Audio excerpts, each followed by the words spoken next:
One nation one election, एक देश एक चुनाव।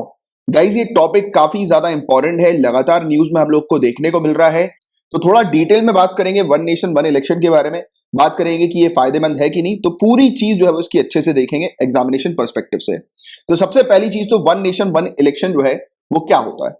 तो देखो गाइज, नाम से ही आपको समझ में आ रहा है कि हमारी पूरी कंट्री के लिए, पूरे नेशन के लिए सिर्फ एक ही इलेक्शन होना चाहिए, चाहे वो लोकसभा का हो, स्टेट लेजिस्लेटिव असेंबली का हो, पंचायत का हो, अर्बन लोकल बॉडीज का हो। तो 5 सालों में सिर्फ एक ही बार इलेक्शन होना चाहिए। तो ये चीज होती है वन नेशन वन इलेक्शन में। इसकी एक डेफिनेशन अगर की बात करें तो देखिए गाइस, क्या क्या चुनौतियां हम लोग को देखने को मिलती है जब हमारी कंट्री के अंदर बहुत सारे इलेक्शन होते रहते हैं समय समय पर। राइट, 5 सालों के अंदर अगर मल्टीपल इलेक्शन होंगे तो फिर क्या प्रॉब्लम आती है, क्योंकि स्टेट में अलग इलेक्शन हो रहा है, राइट, सेंटर का अलग इलेक्शन हो रहा है, लोकल बॉडीज का अलग इलेक्शन हो रहा है। जब इतने सारे जब इलेक्शन कंडक्ट होते हैं तो सबसे बड़ी जो प्रॉब्लम है वो है पैसा। पैसा बहुत खर्च होता है इसमें। देखो, हम लोग जो टैक्स पे करते हैं उस टैक्स का इस्तेमाल सरकार क्या करती है, डेवलपमेंटल प्रोजेक्ट्स वगैरह में लगाती है।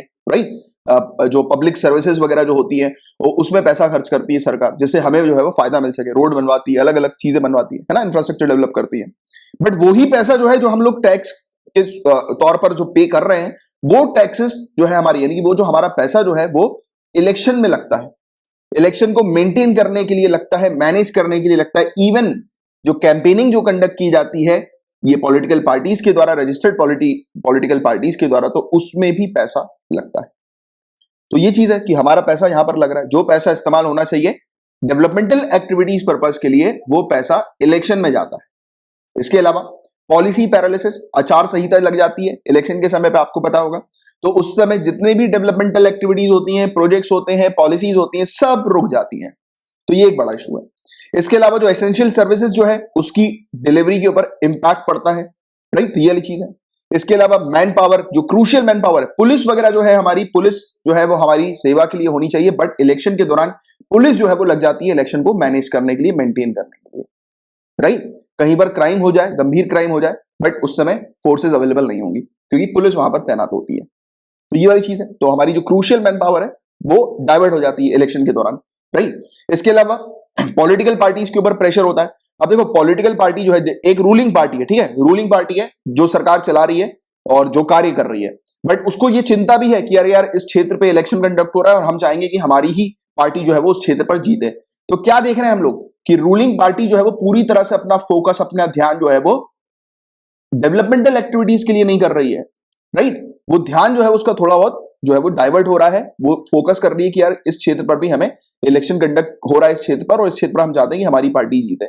तो पूरी तरह से फोकस नहीं हो पा रहा ना पॉलिटिकल पार्टी का, राइट, इस कंट्री के डेवलपमेंट के लिए नहीं हो पा रहा है, ग्रोथ और डेवलपमेंट के लिए। उनका फोकस तो ये भी है कि यार उस क्षेत्र पर इलेक्शन हो रहा है तो हम वहां पर भी जीत सकें। तो ये वाली चीज है। और इलेक्शन जो है वो एक्सपेंसिव होते जा रहे हैं। और दूसरी बात, जो छोटी पॉलिटिकल पार्टी जो हम लोग को देखने को मिलती है, तो वो पॉलिटिकल पार्टी जो है उसके लिए मुसीबत आ जाती है, क्योंकि इलेक्शन के दौरान बहुत पैसा खर्च करना होता है जो कि उनके पास इतना नहीं हो पाता। तो हम लोग क्या देख रहे हैं कि हमेशा जो बड़ी पॉलिटिकल पार्टीज जो हैं वो ही हमेशा पावर पे आती जा रही हैं, छोटी पॉलिटिकल पार्टीज को, रीजनल पार्टीज को मौका नहीं मिल पा रहा है। तो ये एक इशू है। आगे की बात करें कि साइमल्टेनियस जो इलेक्शन होते हैं तो उसके क्या बेनिफिट हम लोग को नजर आते हैं, यानी कि एक साथ अगर चुनाव होंगे, राइट, तो उसके क्या लाभ होंगे।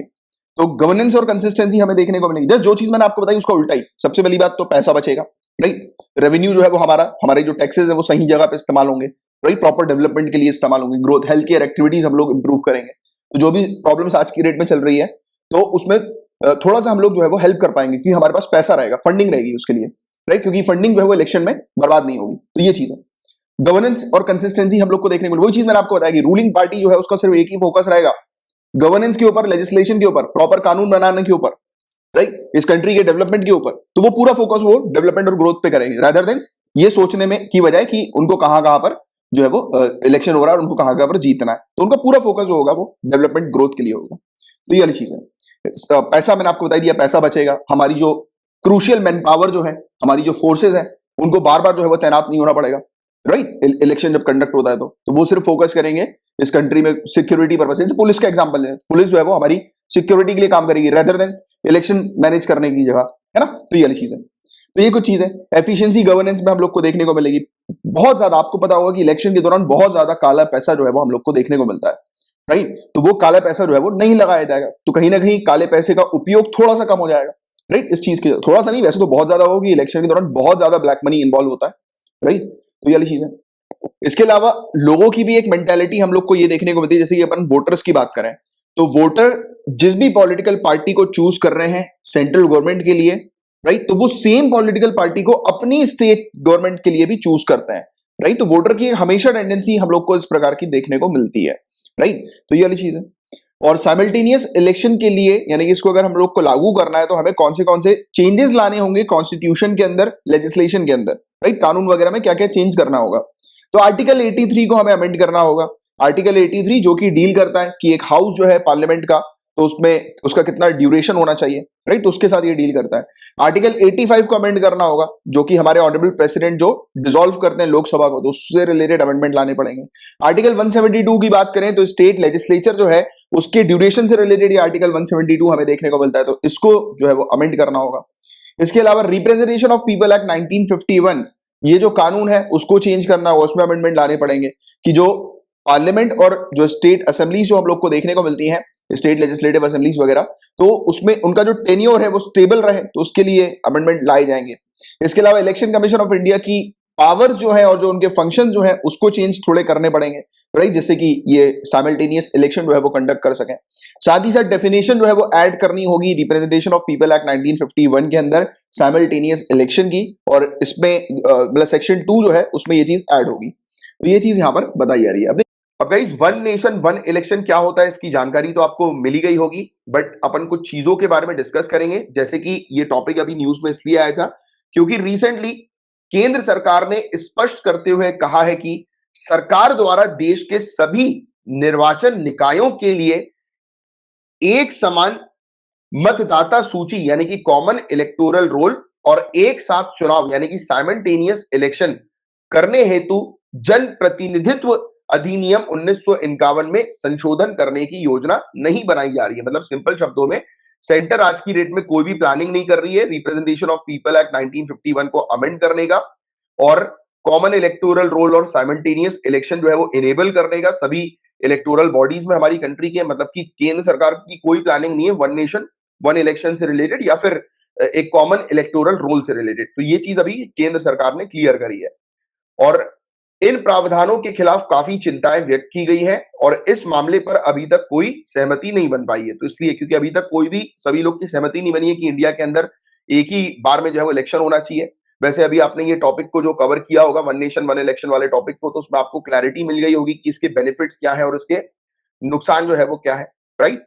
और हालांकि केंद्र सरकार अभी कोई प्लान नहीं कर रही है अमेंड करने की, बट फिर भी केंद्र सरकार ने काफी सारी मतलब इवन हमारे ऑनरेबल प्राइम मिनिस्टर की भी बात करें तो कई बार इन्होंने ये जिक्र किया है वन नेशन वन इलेक्शन के बारे में। इवन स्टेट इलेक्शन कमीशन के साथ मतलब वेरियस स्टेट्स के और हमारी इलेक्शन कमीशन के साथ कई बार डिस्कशन हो चुका है, कई बार मीटिंग हो चुकी है वन नेशन वन इलेक्शन के टॉपिक पर, राइट। तो कहीं ना कहीं हो सकता है कि स्टेट लेवल पर इसको जो है वो शुरू किया जाए एज अ पायलट बेसिस पर आने वाले समय में, बट नेशनल लेवल पर या पूरे नेशन वाइड लेवल पर अभी इसको शुरू करने की कोई योजना कोई प्लानिंग जो है वो नहीं है, राइट। ये तो वन नेशन वन इलेक्शन क्या है इसकी आपको जानकारी ऑलरेडी हो गई है। अब हम बात करेंगे कॉमन इलेक्टोरल रोल के बारे में। तो कॉमन इलेक्टोरल रोल समान मतदाता सूची, इसका क्या मतलब हुआ कि लोकसभा के इलेक्शन, विधानसभा के इलेक्शन और दूसरे इलेक्शंस में सिर्फ एक ही वोटर लिस्ट का उपयोग किया जाए, ना कि अलग अलग वोटर लिस्ट का उपयोग किया जाए, राइट। तो ये है इसका मेन ऑब्जेक्टिव कि एक ही वोटर लिस्ट होनी चाहिए सभी इलेक्शंस के लिए हमारी कंट्री के। तो इसको बोलते हैं कॉमन इलेक्टोरल रोल। तो how many types of electoral roll do we have in our country and why the distinction? हमारी कंट्री में कितने प्रकार के इलेक्टोरल रोल्स हैं, मतदाता सूची है, और इनमें क्यों हम लोग को डिस्टिंक्शन मतलब क्यों अलग अलग ये हम लोग को देखने को मिलती है? तो काफी सारी स्टेट्स के अंदर वोटर लिस्ट होती है वो पंचायत के लिए भी बनती है, म्युनिसिपैलिटी इलेक्शंस के लिए भी बनती है, राइट। और वो डिफरेंट होती है पार्लियामेंट और असेंबली इलेक्शन से। अब ऐसा क्यों, इसके पीछे क्या तर्क हो सकता है? तो गाइस सिंपल से इसके पीछे का तर्क ये है कि हमारे यहाँ दो बॉडीज जो है वो काम करती हैं, दो कॉन्स्टिट्यूशनल अथॉरिटीज जो है वो काम करती हैं जिनको कार्य सौंपा गया है। एक है इलेक्शन कमीशन ऑफ इंडिया और दूसरी है state election commission. Election commission of India all India के लिए यानी कि पार्लियामेंट के इलेक्शन के लिए जो है वो काम करती है, और स्टेट लेवल और लोकल लेवल के लिए स्टेट इलेक्शन कमीशन जो है वो ऑपरेट करती है, काम करती है ना। तो ये वाली पॉइंट आपको क्लियर है। तो इसीलिए ये अलग अलग बनते हैं, सेपरेट बनते हैं। और सेपरेट जो ये प्रिपेयर जो किए जाते हैं, बट प्रॉब्लम ये है कि जो आप जो सेपरेट जो प्रिपेयर करते हो उसमें खर्चा जो होता है वो बहुत ज्यादा होता है, राइट? कि जो सेपरेट वोटर लिस्ट जो है वो आप क्रिएट कर रहे हो, क्योंकि सेम ही लोग हैं जो कि एमपी के इलेक्शंस के लिए भी जो है वो वोट डालेंगे, और सेम ही लोग जो है वो एमएलए के इलेक्शंस के लिए भी वोट डालेंगे, है कि नहीं? तो आप जब अलग-अलग लिस्ट बनाते हो तो वो काफ़ी महँगा हो जाता है, और दूसरी बात डुप्लीकेशन के कारण प्रयास भी ज़्यादा लगता है, अथॉरिटी जो है आपको ज़्यादा डिप्लॉय करनी पड़ती है, तो ज़्यादा खर्चा है इसमें, है ना? तो ये चीज़ कहा जाता है, इसलिए कहा जाता है कि कॉमन कहा गया है कि कॉमन इलेक्टोरल रोल जो है वो ज़्यादा बेटर होगा सेपरेट वोटर लिस्ट के कंपैरिजन में, या सेपरेट इलेक्टोरल रोल के कंपैरिजन में। ठीक है, क्लियर है यहां तक बातें?